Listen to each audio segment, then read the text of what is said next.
So we're not expecting her to miss the meeting per se, so I'll just give her another minute before we get started here. And then if she's not around, we'll start without her, and she can catch up. That'll teach her. Welcome. Thank you. Okay. Again, thank you for joining us. Welcome. And we do have all members of the committee in attendance, so I will call this meeting of the Economic Development Committee for Tuesday, November 5 to order. As always, anybody from the public who would like to speak to an item, you're welcome to just raise your hand when that item is being discussed in the agenda. So, and we welcome you to come on up and ask questions or whatever. First item on the agenda is approval of the minutes from our 10-1 meeting of this year. Do I have a motion to approve? I do for Mr. Gisselman. Do I have a second? I have a second for Mr. Peckham. Alterations, questions, concerns? Hearing none, all in favor, please say aye. Aye. And I will abstain because I was not at that meeting, and it would not behoove me to pass judgment on the minutes. Although I read them and they seemed fine, so let the record show one abstention. Number 2, discussion and possible action on the sale of approximately 1.93 acres of business campus property adjacent to the intersection of 84th Avenue and Enterprise Drive to Diversified Properties, LLC. Mr. Schock? Great. So we just, this, in your packet, you know, we've been working with Diversified, who has expressed interest in expanding their existing property holdings. You know, their existing facility is up at the corner of Highland and there, and they're interested in buying this additional property behind them, basically. Is there a presentation to the committee? Is there anyone from Diversified here? No, I don't think so. Yeah, None? I don't see, I mean, they did mention that it would be, you know, for future expansion. They would add some additional space. There's some wetlands there, but they would work around them. And you can see in their, you know, their proposal, they talked about a $350,000 building, you know, so it's a minor expansion, but, you know, but. Would you care to, valuable. for the sake of those in attendance, just kind of summarize our past relationship? Well, sure. I mean, I guess they've been an ongoing concern, obviously, in the business campus. They, you know, they purchased the property for $1, you know, for the original development. They're essentially asking for the same, you know, incentive for this expansion. We have this item and the brew pub item both for closed session discussion as well, right? We do. For Okay. possible closed if Yeah. it's deemed Yeah. desirable. Okay. Any other questions or comments from the committee on this item? Mr. Peckham? Yeah, thank you. Do they know when the construction would take place?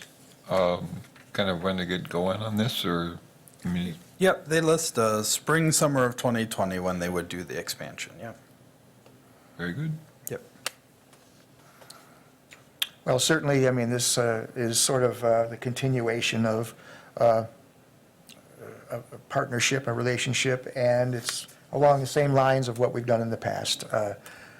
Personally, I don't know that we need to go up to closed session on this. I would entertain a motion to approve as presented, if anybody would like to further that, or I would also entertain a motion to go and closed on it when the time comes. Lisa, do you feel that we should be, you know, just inquiring whether we should be going into closed session or not? Well, we normally, I mean, with the transfer of property and where there's incentives involved, I think that we always would want to have a little bit of a roundtable discussion about the expense, the return on investment, and then the value gained. So, you know, I think if we're going to have that same discussion about the brew pub, we could have it on this one as well if it's posted for that.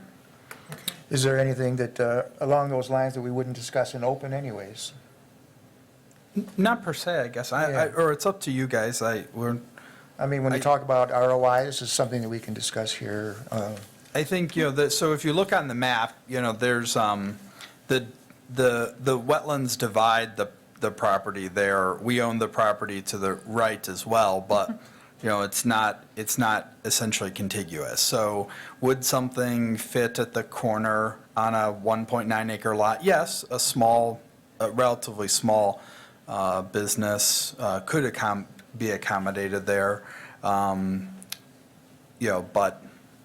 in all likelihood, it's probably best suited as their expansion area. It's not going to be, it likely won't be developed as too much else, so. That's the thing, I think that's the discussion that we have to weigh is, is there an alternative land use foreseen? And if there isn't, then we need to look at, we've transferred property for $1 before, which normally we sell at $12,500 an acre.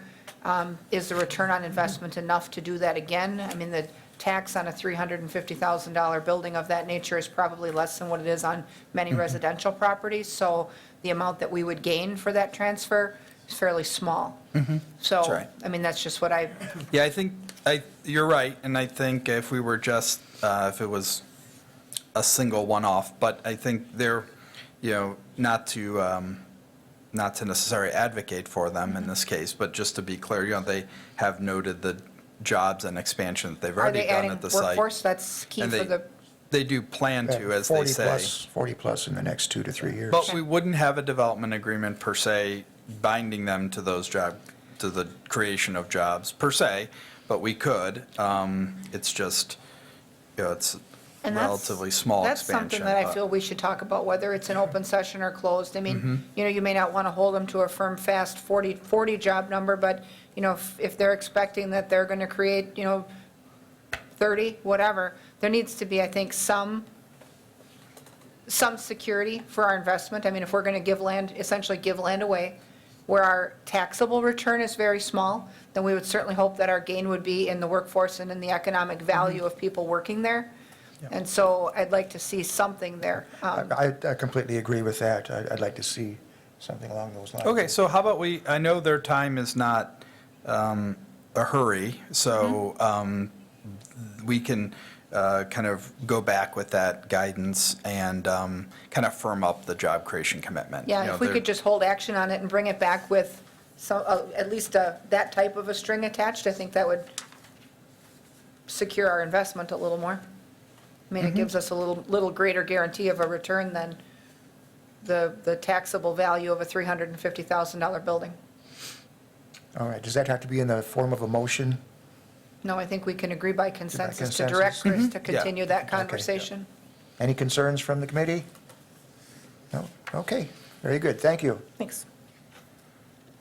Let me go back to page 1. All right, number 4, discussion and possible action on the proposal received for Phase 4 improvements at Athletic Park. Great, so this evening we welcome Mark McDonald. Feel free to come up. Yeah, sure. And Ryan True is here as well. But to talk about continued improvements at Athletic Park and continued investment, in your packet obviously is some of the draft plans for the project, which has been discussed and also presented at Parks and Rec Commission.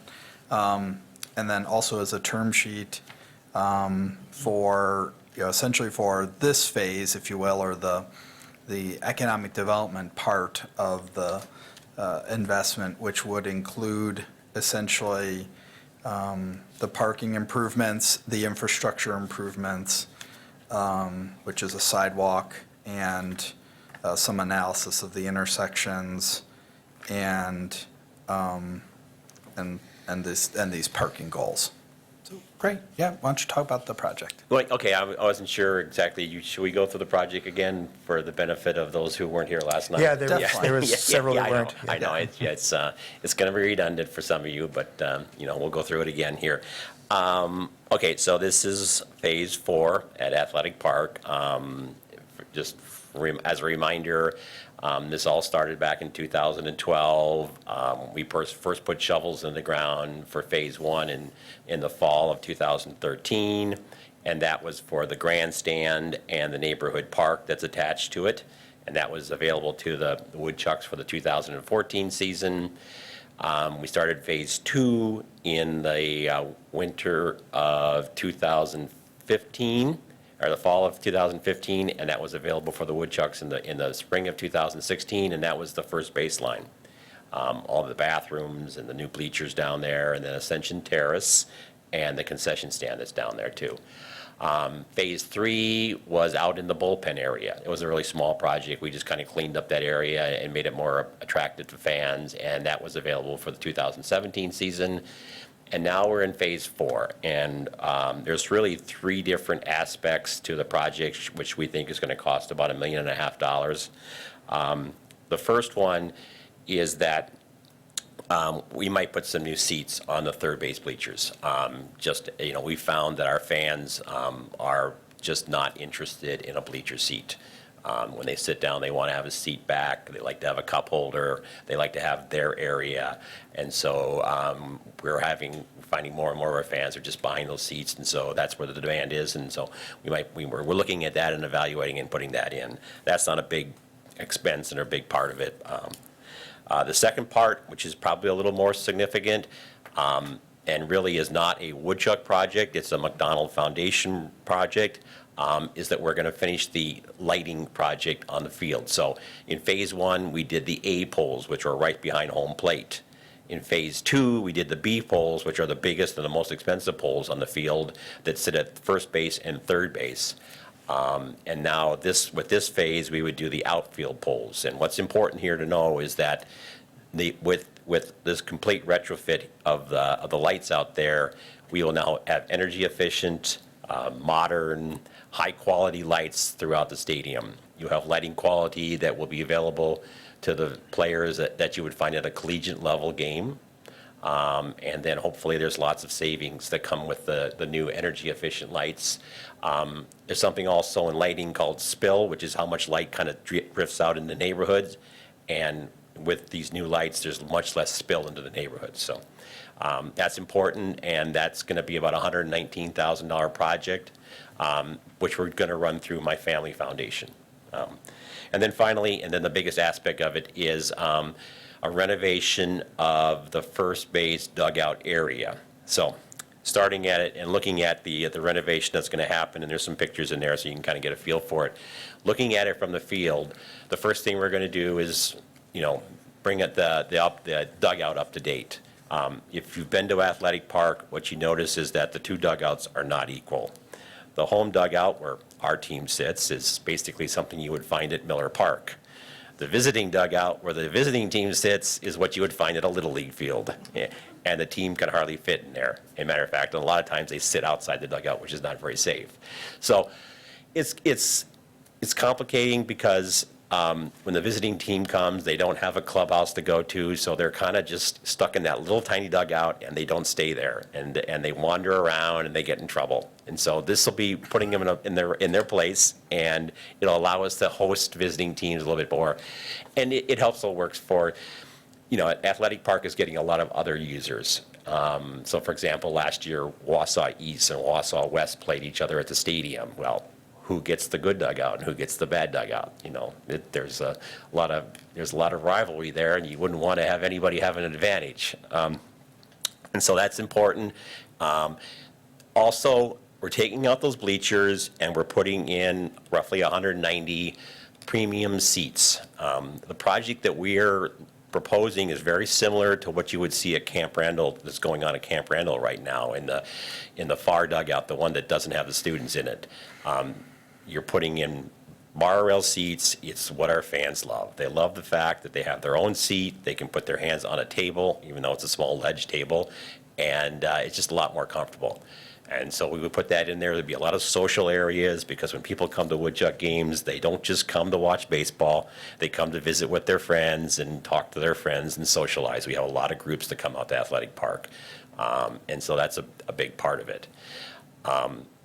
going back over and looking at the new structure we're going to build from the neighborhood park area and looking back towards the stadium, there would be 2 new small concession stands. One would be for beverages and one would probably be for ice cream. And then also from that area, there would be a storage area. I think some things we talked about last night that, and I should also add that the structure would be covered, would be the removal of part of the historic wall, which we know is something we're going to talk about with historic preservation, and we talked about last night. But the new structure will have a look and feel very similar to what you have with the front of Athletic Park right now. There would be granite pillars put back in. There would be burnished block. We're talking with some local contract companies about repurposing the wall and using it for within the structure and everything like that. The project is scheduled to begin, we think, construction at the end of this coming season and would be available for the woodchucks starting with the 2021 season. I think that's the project. I think, you know, in the biggest, there's lots of items in a development agreement. I probably won't talk to all of them. I want to talk to one in particular, and you can ask questions if you want, but the biggest aspect of the development agreement is parking. As, I don't think actually this group maybe doesn't know, but the Woodchucks fans used to park in the Wilson Herd parking lot, which was north of the stadium. When that company was sold and the new owners came, the new owners of the Wilson Herd don't actually own the land anymore. The person who owns the land lives in Florida, and he doesn't want any parking on it anymore. So we lost our parking lot with 250 slots about 2 years ago. Even before that, you know, when we did the parking study, you know, the parking study recognized that most of our fans were parking down by Wausau Chemical and Great Lakes Cheese. And they have been wonderful neighbors for the past, you know, 8 years that I've owned the team. My fans have gone down there and parked in their lots, and never once have either of those people complained. They're just wonderful neighbors, and they understand. I know there's been lots of times when Wausau Chemicals trucks would come back, and they couldn't even get into their own lots to park there because our fans had parked them out. But that's all going to change. As we know, we have new owners, a new owner coming in there, and with this, what I'm looking for is 500 slots. Now, we're not talking about 500 slots that are dedicated to the Woodchucks. I'm talking 500 slots that would be available to the Woodchucks for a game. And there's some parameters around it. We would expect 250 to be within 1/8 of a mile of our ticket office, the other 250 within a quarter mile of the ticket office. Can you think of other things you want me to talk to, Christian? No, I think that's it. Yeah. Yeah. So you see and the radius that Mark refers to is in your packet as well. That's the map. It shows, you know, the two diagrams or two radii there, the 1/8 mile calculation and the broader half-mile calculation, or quarter-mile calculation. So, yep. And it stops at 6th Street stops as at well, 6th rather Street, yeah. than continuing on, so it's more towards the riverside of 6th and all that. And as you know, in our discussions with Bridge Community, you know, we already have plans moving for some of those shared spaces. You know, Bridge Community's parking will be available to the, you know, to the visitors of Athletic Park as well. So some of those numbers are already in our mix, or we're starting to give thought to those numbers. We do have until, you know, the end of 2021 to reach that number, counted spaces, but we're confident that we'll have those well in advance of that, you know, given some of the projects moving forward. And the goal here is to take some of the stress off the neighborhood. As we heard last night when we were talking about, you know, building a new sports facility out at the airport, it's really hard on neighborhoods, and we need to get some of that parking out. And game nights are full of, you know, tickets and all that stuff, and it's just, we need to kind of get some of the pressure off the local neighborhood. John, I'd also like to mention, we haven't received the plans or proposals yet for the North Riverfront area, but we will next month. And, obviously in the original vision plan and then some of the discussions we're already having is that likely the roads, the public streets that are built in that area will continue to follow the same, theme of our East Riverfront planning, where you see a lot of on-street parking as part of the, the way to kind of enliven the area from a parking perspective, but also not create parking lots which are, which aren't exactly fun for people, and they create a very suburban feel. So I could see, we could easily see sections of the access roads or streets that are built on the North Riverfront area, especially the former Great Lakes Cheese site, are going to have parallel parking and perpendicular parking, and all of those spaces are also in the calculation. So it's on-street spaces and shared lots that are in the calculation, and likely again, the design as it's built out will have that benefit. I would have loved to have had specifics, areas and whatnot. And, I will say that there was times when I wish I could have, but this is more, I understand what you're dealing with, that you don't even really own the properties yet, and you don't have an RFP in hand. And so this is meant to be specific without being too specific, to give you some flexibility. That's right. And and to be honest with you, I know we don't want to talk about buying more stuff, but other stuff could come available, and plans could change and things happen. So, yeah. Okay, well, this item went through the Parks and Rec Committee last evening, passing by a 4-to-1 vote. From where I sit, we've got a gem in that park, and it's, as I said last night, I've lived here for 20 years, and boy, has it changed, since 1999. And because it is a gem, and it's something that we're counting on to draw more activity to the city, certain infrastructure considerations have to be made, and certain growth, considerations have to be looked at, like, a section of the historic wall. You didn't mention, Mr. McDonald, but there's, 47 sections of wall? Yeah. And we're talking about losing four? Yeah. So about 8% or something like Yeah. that. And it's sort of like a but-for situation, where if that were not the case, that improvement on the first base side would not be doable, as far as I can tell. So that was a discussion we had last night, and as I mentioned, it did pass 4-to-1. I opened up to the committee for any comments. Mr. Peckham. Thank you. Yeah, I think when Park and Rec talked about this, we talked about issues inside the park, and this is getting to be more outside the park. And just in terms of process, Mr. McDonald, you mentioned the Historic Preservation Commission. They haven't considered this yet? No, we've talked to Gary about it, and I think the plans are to bring it in front of that sometime in the next week or so. Right. Yeah. So Okay, I just wondered where that was in the process.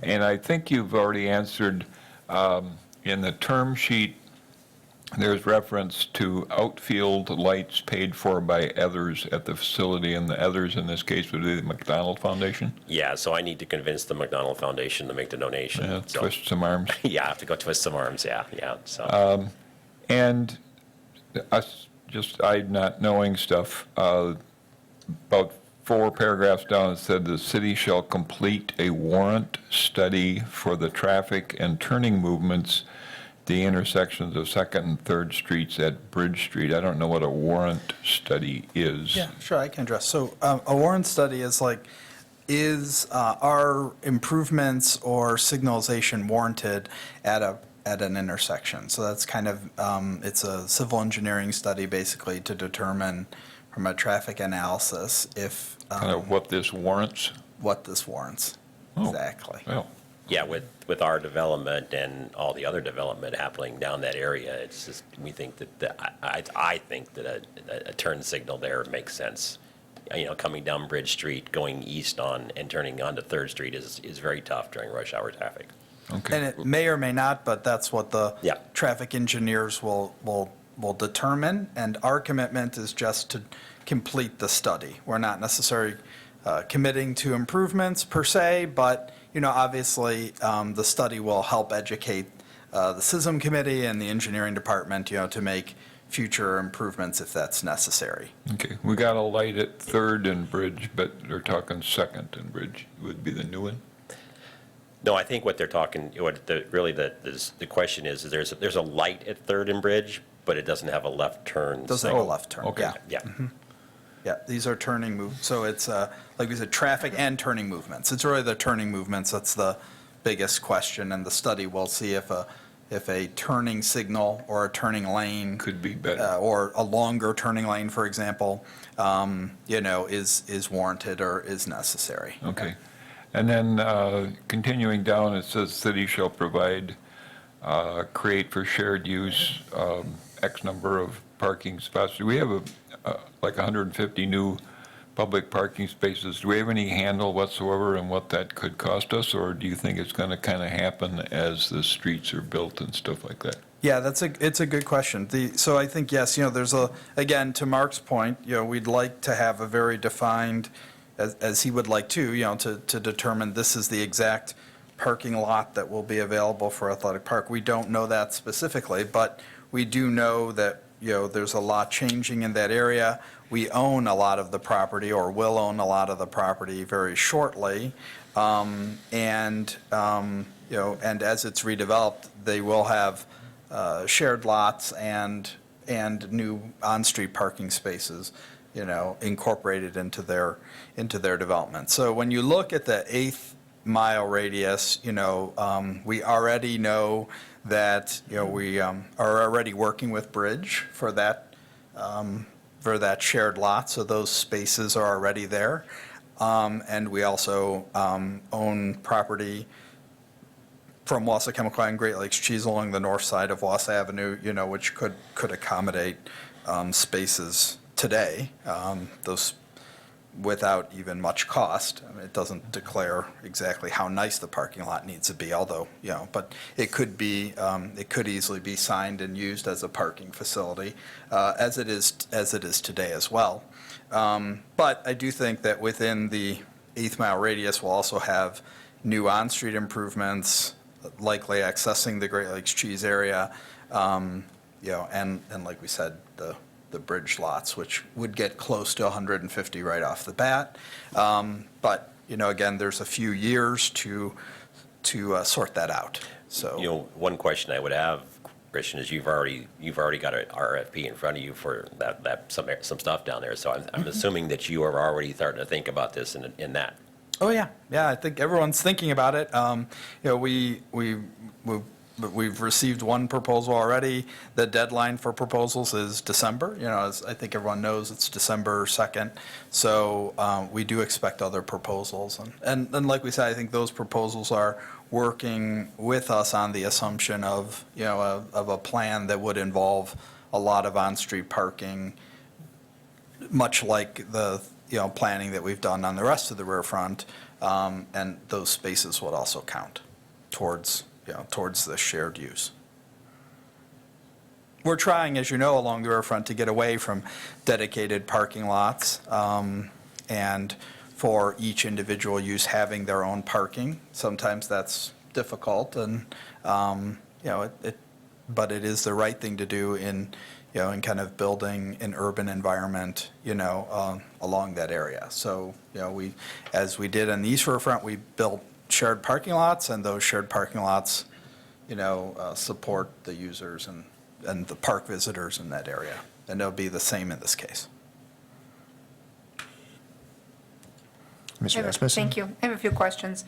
Now, with regard to the warrant study, do we know Bridge Street is a connecting highway, is it not? Yeah. Okay, so if it is, then we also will have to engage DOT in that process, so we can study all we want, but we normally can't make modifications to any signalization without them being on board with us. Yeah, wait, hold on, sorry. I'm not sure that it is. Okay. 'Cause I so believe that the needs- Bridge Street Bridge is our bridge, right? It's our And so- bridge, but that needs to be So checked. then I to find wouldn't out. think it's a connecting highway. Okay. If it's not, then it's fine.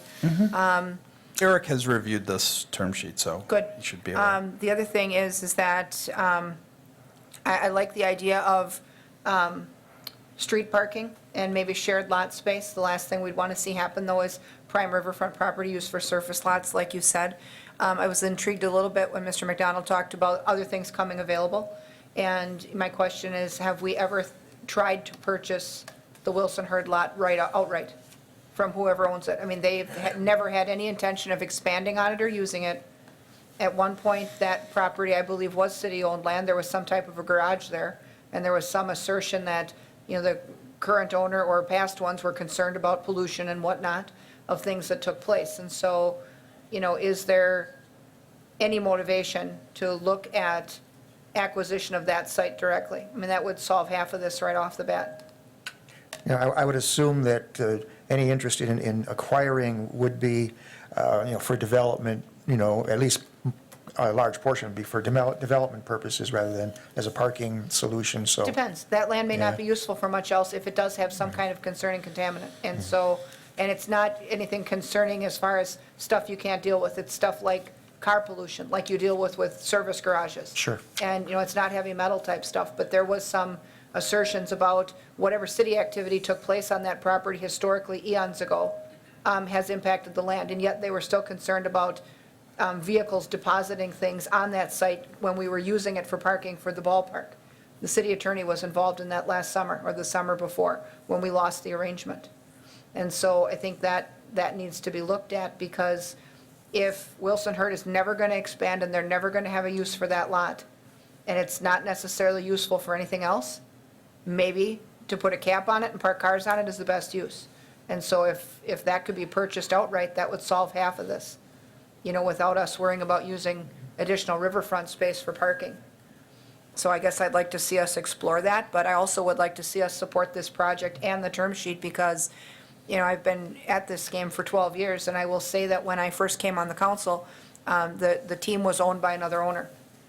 And back then, when I sat on the Park and Rec Committee, our negotiations back and forth with the woodchucks about who does what and who gets what and what gets done and what doesn't get done was exceedingly difficult. And our partnership with the woodchucks has been so much better under Mr. McDonald's leadership, and the renovations that have been done to that park would never have been possible without him. And so knowing that that park draws more people every year, they're getting high-quality players in, they are starting to create room tax even, and the park is now in use for things even when games aren't happening. And Legion Ball is still playing there. But, even the 4th of July event that's happening, that event has higher attendance every year. So I think that we should certainly support the term sheet, but I would like us to explore what's possible with that Wilson Hurd lot, because if they're never going to use it and no one's going to develop it, maybe we should. So- Anybody else from the committee? Mr. Gisselman? With regard to 500 spots are a lot, and Mark's made mention about taking some of the pressure off the neighborhood, and, there's a long way between 150 and 500.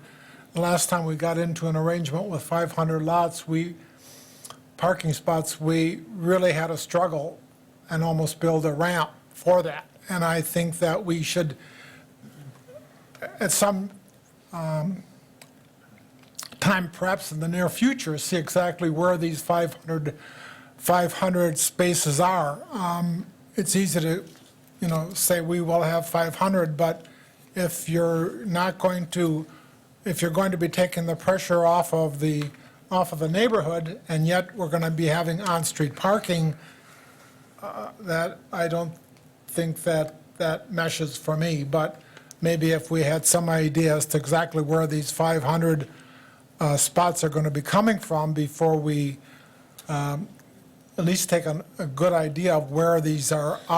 I'm not sure at this point in Sure. time where Let's, 500s are. Yeah, let's look at that. So you'll see in the last three paragraphs have to do with the parking. So just of note, the first paragraph is 150 new parking spaces in shared lots or on-street public spaces. So that's what we've talked about. We're moving towards that level already with some of the discussions.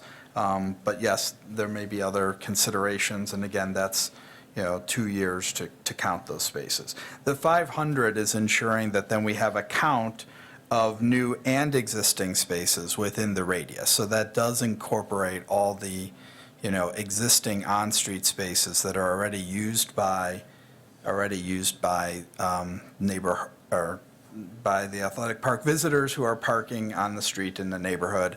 And when you look at that, and we did examine that, with engineering, that many of those spaces are, many of the 500 spaces are already the spaces counted in the neighborhood that people are parking on. To Mark's point, the goal of the 150 new spaces in shared lots or new on-street parking is what's really relieving or helping to relieve the existing neighborhood spaces or existing on-street spaces that everyone's using. But obviously, we're not going to build 500 new spaces. The goal is to ensure that there's always a consistent count of available spaces within the radius so that the park can be, continually successful. We've had a lot of dialogue with Mark on this and trying to come up with the most pragmatic solution. It's a neighborhood park. It's always going to be part of a neighborhood. That comes with pluses and minuses. It comes with the challenge of finding a lot of available immediately adjacent parking. But we're very confident that it's pragmatic to, add 150, spaces, some of which we already have counted or are planning on doing anyways. And then ensuring that, as time goes on, given this commitment, given the improvements that are being funded, at a city facility, basically, that we commit to ensuring that there are 500 spaces within this broader yellow radius, which is quite big, actually. So, we feel very confident that we can count the 500 spaces. Okay, Ms. Rasmussen. Thank you. One thing I would like to see us do, and, when we had neighborhood parking issues in the past, one way that we were able to delineate really how much street parking is out there is to mark spaces on the street and not That's- just let people park, in some, That's right. distant fashion where they're not using the space to its best That would help potential. optimize it, When we yeah. went over to the near west side, when we had the trouble with East Bay, and we actually striped Mm-hmm. the spots in the street where people knew where to start and stop, you actually gain parking by doing that because Yep. people see boundaries. And I think that's one thing that we maybe should look at and see if each block face, whether it's one side or both, can you get, 10 spots on each side? Or whatever that would be if a person was to stripe them to standard size and see. And I don't know what Gary's experience has been, but it does seem to me that the athletic park neighborhood really does always support and like athletic park. I mean, it's not that, it doesn't seem like it's a drain on the neighborhood. It's an asset now that it's been renovated. And it's hopping 3 months of the year. There's no question about that. But I think the neighborhood really appreciates and loves that park. So, I think the crowds and the traffic, I mean, that's some pressure, but it's the same neighborhood pressure that you see on the north-southeast side with the balloon rally. It's kind of something that comes and goes. And, maybe it's frustrating in the moment, but I think the neighborhood really likes the park and wants to support it. So, I don't know how much pressure we need to take off. Is it that bad? Do people complain, I guess? No, they don't. And I Okay. think, I think that we appreciate the activity during baseball games and, and the people. And I, for one, as a resident of that area, don't mind the street parking. It's sort of brings some activity, like I said, some activity, and it livens up the neighborhood for, Yeah. for an evening. I mean, Yeah. That's a good thing. they do get calls. We have, every game has CSOs at them. We pay to have CSOs come for security for our games, and invariably, in the big games, they will get called away to go into the neighborhood to write tickets. So, yeah, and that, That maybe there is become- stress there. For Yeah. for closing off driveways or whatever, I understand, or closing too close to intersections, I understand that I know that happens. But as a general fact, as a general, I think, rule, I think. That's where I think we could gain a lot with pavement marking, if people know We where they could, should be and yeah. where they shouldn't be. you know, if they're too close to a driveway, I think people are just anxious to get to the game and they don't think. But if we would mark those spaces a little bit better, we might be able to relieve some of that. I mean, pavement marking isn't cheap, but if we did it in phases, we could figure that out too. I don't think we'd need to build a ton of new infrastructure. That's correct, yeah. Right. So we don't plan on So are you building looking more for us to infrastructure. approve the term sheet tonight? I think, yes, if there's, I'll make a motion then to approve and move the plan forward. Thank you. Do I hear a second? I have a second from Mr. Martins. Was that also, did you, something you wanted to say, or is that just a second? I have a Okay. question. Sure. What exactly is, so I trust this is the, including all of the first paragraph, including the construction? sorry, yes, or what, it includes the term sheet as presented, Right. unless you're editing it, yeah. No, I'm not editing. Okay, I'm just. and then this will go from ED to console. And then we will sign a development agreement consistent with this term sheet. I voted against this, the construction aspect of it last night, and I will vote thus against this proposal this evening. Okay, anything else from the committee? All right, we have a motion and a second. All in favor, please say aye. Aye. Aye. Opposed? We have one opposed. Very good. Thank you, Mr. McDonald. All right, moving on. Item number 4, discussion and possible action on the proposal received for the transfer of approximately 1 acre of property and associated infrastructure upgrades at 101 DeVoe Street to Karma Brewing Company. Great. So this evening, we welcome Tyler Vanden Heuvel, who has presented to us a response, basically, for the open RFP. Tyler wanted to present today from a scheduling perspective. He understands, obviously, that the RFP is still open until December, but wanted to, to present this to the committee today. So welcome, Tyler. Thank you, and thank you for the opportunity to speak. Thank you for all the work you've done in the area that I'm proposing to do business as well. As you all are aware, I hope, my proposal for that 1 acre on the north end of the Great Lakes RFP with its consequent, infrastructure upgrades, as I call them, for my gastro brew pub and brewery. It's a project I've been working on for seriously about 6 years, searching for the right spot, for the right place. Spiraled into, my studying at Boise State University of Social Enterprise and how craft beer is just a great opportunity in that realm of what I consider to be a new, modern, and best business practice. As far as the opportunity, I think you guys and the city know all too well the opportunity that you've made for yourself in making the changes and the investments and money and resources you've spent along the riverfront. I think this is just the latest of what could be just a momentous movement for the city of Wausau, for North Central Wisconsin. And, my RFP, and of course the timeliness and the reason I, proposed it as early as I have, aware of the deadline, is to be a part of the conversation and give you guys a serious offer. I have a lot of work to do to continue to make it keep going, but every day the wheels keep turning, and, here I am. I hope you understand that although I may not be able to answer all your concerns or questions tonight, that it is serious. The fact that I submitted my RFP, if you were to know me at all, means that I've checked all my boxes up to this point to feel confident that I can make this project happen. So what my vision is, for that what I call the North River District, is to capitalize on the investment in the woodchucks and what they've done for that area, as well as, what that area could potentially be. And of course, our natural resource, the beautiful Wisconsin River, as just a place where people will be able to go and the greater public could go and enjoy, have a beer, eat some food, walk along the river, and just continue to put us in a direction here in in my hometown that I've always been proud of being from, as a great place to be.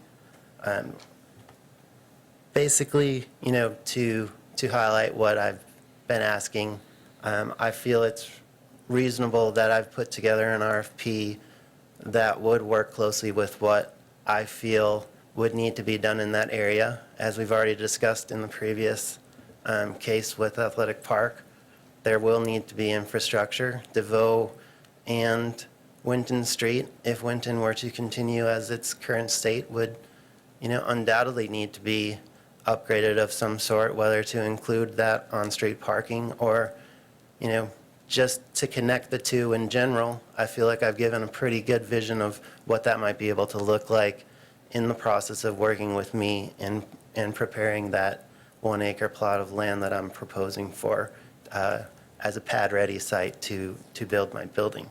On that, where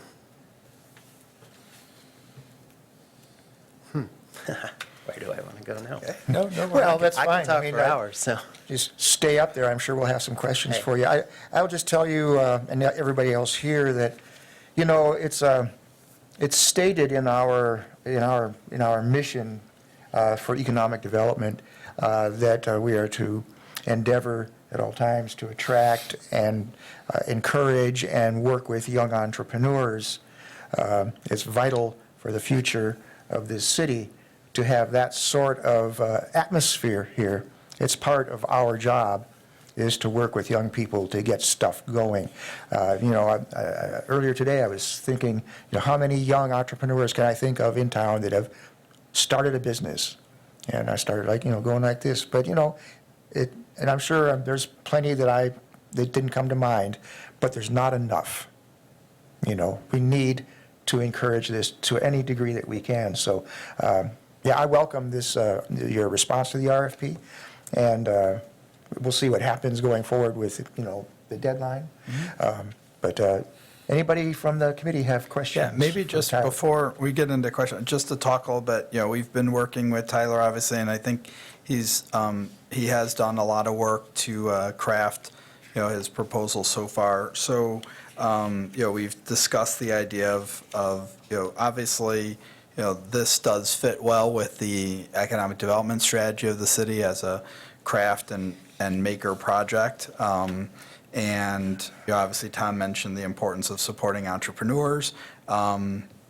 He's, to clarify, he's requesting, the property basically, and, the associated infrastructure. And the actual layout of that infrastructure, as he mentioned, will kind of be determined as the process moves along. And I think will be colored too by any of the other proposals we receive for the area, because we do expect other proposals for the area, but it seems like this is a relatively small corner and, at the far north side of the property, so it would likely be complementary with other uses that will be obviously coming to might be coming to the area as well.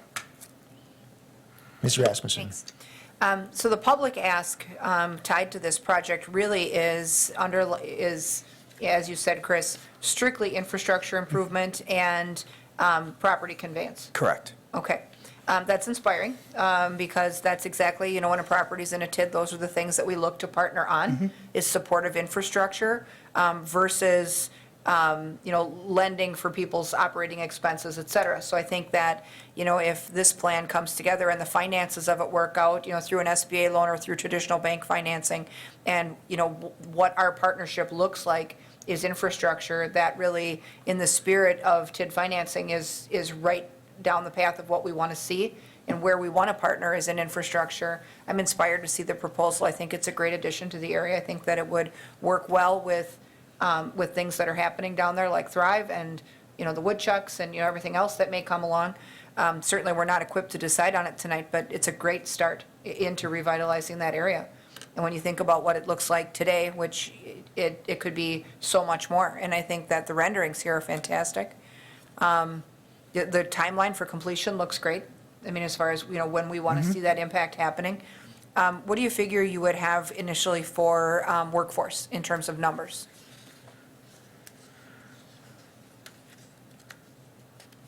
I think it's fair to say that, to start, looking at the timeline, if that goes as planned, of course, there's an idealism to any timeline and, any breakages and changes and stuff like that would more or less be,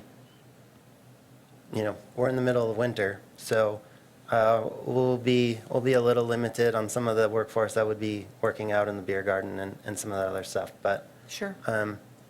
But how many people on a given day would it take to run Karma? kitchen, we're probably looking at 20. Okay, A brewer, bartender, the serving staff for the mezzanine and Karma Lounge up top, and servers on the main floor, and then, of course, the substantial,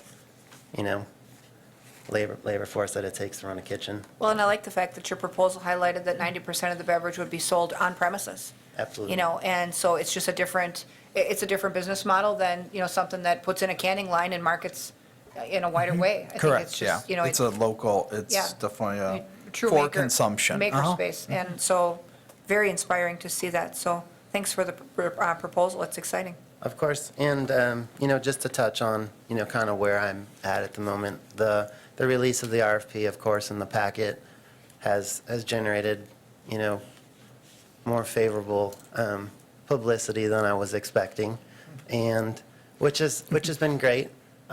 Just so you guys have an idea about the outreach from outside of Wausau, from people that did grow up here, I received many emails, many text messages from friends that have gone to cities and become very successful, wanting to have a conversation with me about how they can help, whether they move back here or not. I think it's a great sign of, why I'm back here, why I want to do business here, what I believe in, for the city. I think there's good momentum. I've also had people in the business community help me out a lot. Mark Craig was instrumental in a lot of introductions, as well as working with Chris, of course. And, I have been put in contact with Vicki over at the McDevco, and we'll be meeting with her in the next couple of weeks to see if there's something that we can deal with there. But, as we move forward, finishing out, the final details on the business plan and financial projections going into, financing this thing. At this point, I feel optimistic, and I always have a stop-loss sign in there, which is why I have a timeline, and, I hope that that's never the case. The hope going into this, I've worked on this now for 4 months, being back here in Wausau, to get to where I'm at now. And, at any one of those points, I passed the areas where if it didn't happen, I was going to stop. So, yeah, like I say in there, to make this happen for me, I don't represent a restaurant group. I'm going to be, representing individuals and people that want to do things that are, good in the city of Wausau and maybe different. And, yeah, the generosity and just the trust and respect, and, I hope that commitment that I'm going to make this happen as we move forward, and as you guys receive RFPs, I hope that you think about what I'm proposing and what it means for the other ventures that are proposing to do business there, and ultimately what it's going to mean for that North River District. So, Nice. thank you very much. Well, thank you. Since we first spoke a few months ago about this, you certainly have been moving along. Right. So, It's inspiring. I have to say that just with the tiny amount of media coverage that was picked up on this in advance of the meeting packet coming out, I actually heard about your place last night at a neighborhood group meeting. People are that excited about it. Like, is it coming? Not I heard there might be, is it coming and when? And, there's an older group that attends that meeting, and they're excited about it too. And, just one news story has people talking, so, good stuff. Yeah, and I've designed it to be so. So, all right. Well, Thank you, guys. good luck going forward. of course. Anything else from the committee? Well, that would fulfill our agenda for the evening. Then I would welcome a motion to adjourn. Is there something? Yeah, one more. What I just am I wanted missing? to, The 7. Just to talk about 7, if you don't mind. Oh, about yeah. our possible meeting date? Yeah, so I wanted to check, I wanted to put in your brain two things. One, I won't be available to attend on 12/3, our next meeting, but I'm sure, our awesome staff could carry the water, of course. But we were kind of contemplating if there wasn't business, or if there isn't anything too pressing, maybe we would wait, but we can evaluate that. Also, there's a planning commission meeting on 12/17. We're expecting to receive, as you might remember, the planning options for the merge property has been moving along, and we expect to have a proposal from them potentially, and also planning options on River Life Phase 2 housing component piece also would be around that time. So we were kind of contemplating having a joint meeting with the Planning Commission on 12/17 because it will be, this will be a consideration for both, zoning and planning ramifications and economic development incentives. So whether we have a meeting on 12/3 or whether we just cancel the meeting on 12/3 and go with a 12/17 meeting in joint session with the Planning Commission, I I'd guess be we'll up let to you go know. with the 17th and cancel the 3rd. I think that we could, that would be a productive session, because then we don't have to hear it twice, and people don't have to tell their story twice. Yeah. So I guess if everyone's available, that's probably better. So, yeah. Assuming that there would be no pressing issue that would require us to meet, even for a one-item agenda on the 3rd, so. So Keith, does anyone have any thoughts on 12/7? You'll be at 12/17 anyways? Yeah, that's Are fine you for okay me. with that, Gary? So far, so 12/17? good. Do you want Okay. 5:15? The same time? or is Yeah, it- the pencil in the same time. We'll work on that. We do expect, there's a lot of things happening, and then obviously we'll have RFP responses as well. And those RFP responses are also kind of joint items for PlanCom because of, the infrastructure questions and the zoning use questions, so that there's a lot to do, and we expect to have a very busy kind of a Christmas meeting, if you will, so. The Plan Commission meets at 5 o'clock, so. Oh, that's true, yeah. Just so We that- could- Let's change that time, then. Yep. Can you do 5 Yeah. o'clock? Okay. Yeah. So we'll probably start right at 5, and then we can do and if we need to have a separate ED meeting, we can, but I'm guessing most of the items are probably going to be joint items. Great. Very good, thank you. Sorry for jumping the gun. I would welcome a motion to adjourn. Mr. Peckham, second. Mr. Martins, all in favor, please say aye. Aye. Aye. Opposed? We're adjourned, thank you.